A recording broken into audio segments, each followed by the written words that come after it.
बहुत साल पहले की बात है। एक बूढ़ी औरत ऐसे राज्य में रहती थी जिसकी रानी बहुत सुंदर थी। उसके 4 बेटे थे जो आपस में लड़-डियाचते थे और उनकी पत्नियां भी एक दूसरे को पसंद नहीं करती थीं।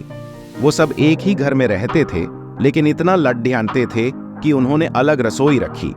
बूढ़ी औरत चाहती थी कि सब एक साथ खुशी से रहे और एक दूसरे की मदद करें। उसने धमकी दी कि वो सबको घर से निकल देगी अगर वो एक साथ मिलकर नहीं रहेंगे।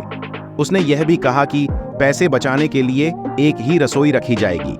ऐसे करने से उसे इस बात की उम्मीद थी कि सब एक साथ मिलकर रहने लगेंगे। बेटे थक गए और आखिर में उन्होंने अपनी माँ की बात मान ही ली। बेटे अपनी सारी कमाई अपनी माँ को देते थे क्योंकि वो गरीब थी। एक दिन सबसे छोटा बेटा काम की तलाश में शहर गया, लेकिन निराश होकर वापस लौटा।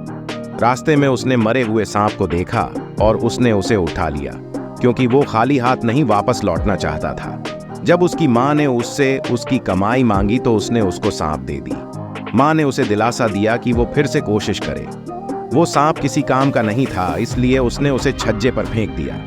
उसी दिन राज्य की रानी एक सुंदर से तालाब में नहाने गई। उसने अपनी एक कीमती हार अपने नौकरानियों के पास छोड़ दे दिया। अचानक एक चील ने चमकती हुई हार को देखा और उसे छीन कर ले गया। नौकरानियों ने चिल्लाया, लेकिन कोई मदद करने नहीं आया। रानी इतनी उदास हो गई कि उसने ऐलान किया कि जिसने भी उस हार को ढूंढा उसे बड़ा इनाम मिलेगा।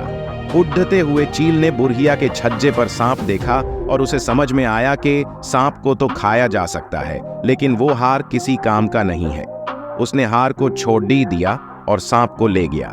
अगले दिन बूढ़ी औरत छज्जे पर कपड़े डालने गई तो उसने हार को देखा। वो जानती थी कि रानी वो हार कब से ढूंढ रही थी। दिवाली कुछ ही दिनों में होने वाली थी। इस मौके पर दिए जलाए जाते हैं को लक्ष्मी जी खुश करने के लिए। बूढ़ी औरत रानी के महल गई और चौकीदार से पूछा कि क्या वो रानी से मिल सकती है। रानी ने हार को देखा तो वो बहुत खुश हो गई और उसने वादा किया कि वो बूढ़ी औरत को बड़ी रकम देगी।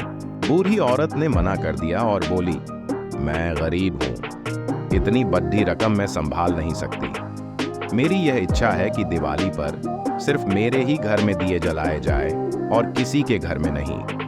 रानी थोड़ा हैरान हुई, लेकिन वो इतनी खुश थी कि उसने आदेश दिया कि सिर्फ बूढ़ी औरत के ही घर में दिए जलेंगे। बूढ़ी औरत ने अपने परिवार को घर का एक एक कोना साफ करने को कहा और खूबसूरत फूल से सजाने को भी कहा। सबने साथ में मिलकर काम किया और बूढ़ी औरत ने पूरे घर में दिए जलाए। 12 बजे लक्ष्मी जी आई और चारों तरफ अंधेरा देखकर निराश हो गई। लेकिन उन्होंने बूढ़ी औरत के घर में जलते हुए दिए देखे।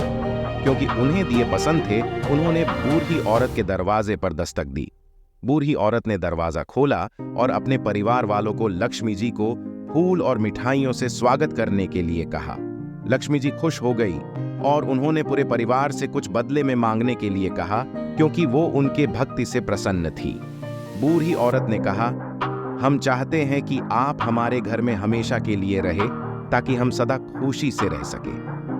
लक्ष्मी जी सोचकर बोली, मैं रहने को तैयार हूं, लेकिन आप सबको एक साथ मिलकर रहना होगा, लड़ना नहीं है। अगर किसी ने भी मेरी बात नहीं मानी तो मैं यह घर छोड़ कर चली जाऊंगी। सब इस बात से बहुत खुश थे कि लक्ष्मी जी संतुष्ट थी। वो सब उनकी बात मान गए और उसी दिन से पूरा परिवार मिलजुल कर साथ में रहने लगा और एक दूसरे की इज्जत करने लगे। बूढ़ी औरत इस बात से संतुष्ट थी कि उसकी इच्छा पूरी हो गई। इसी तरह से लक्ष्मी जी आने वाले पीढ़ियों के लिए भी उनके घर पर पधारी।